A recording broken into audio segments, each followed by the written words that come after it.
നല്ല സിനിമകളായിരുന്നിട്ട് കൂടി പ്രൊമോഷന്റെ കുറവ് മൂലം അർഹിച്ച വിജയം നേടാതെ പോയ ചിത്രങ്ങൾ ഏറ്റവും കൂടുതലുള്ളത് ഒരുപക്ഷെ മെഗാസ്റ്റാർ മമ്മൂട്ടിക്കാവും.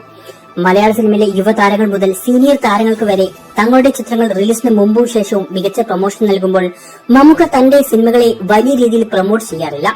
ഈ കാരണത്താൽ പണ്ട് ആരാധകരുടെ അടുത്തുനിന്നും മമ്മൂക്കയ്ക്ക് വലിയ വിമർശനങ്ങളും ലഭിച്ചിട്ടുണ്ട്.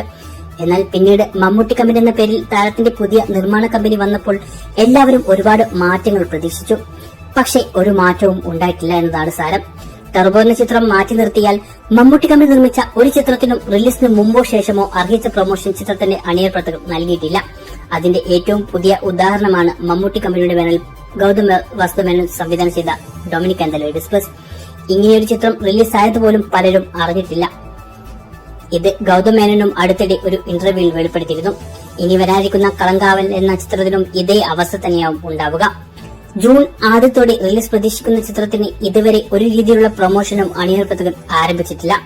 2 പോസ്റ്റർ അല്ലാതെ ഒരു ടീസറോ ട്രെയിലറോ പ്രൊമോഷൻ ഇന്റർവ്യൂകളോ ഒന്നും തന്നെ ഇതുവരെ പുറത്തുവിട്ടിട്ടില്ല. മിക്കവാറും മമ്മൂക്കയുടെ അടുത്ത ഡൊമിനിക് ആവും കളങ്കാവലും. ഇങ്ങനെയൊരു ചിത്രം റിലീസ് ആവുന്നത് പോലും പലരും അറിയാൻ സാധ്യതയില്ല. ഇതേക്കുറിച്ചുള്ള നിങ്ങളുടെ അഭിപ്രായം കമന്റ് ചെയ്യൂ.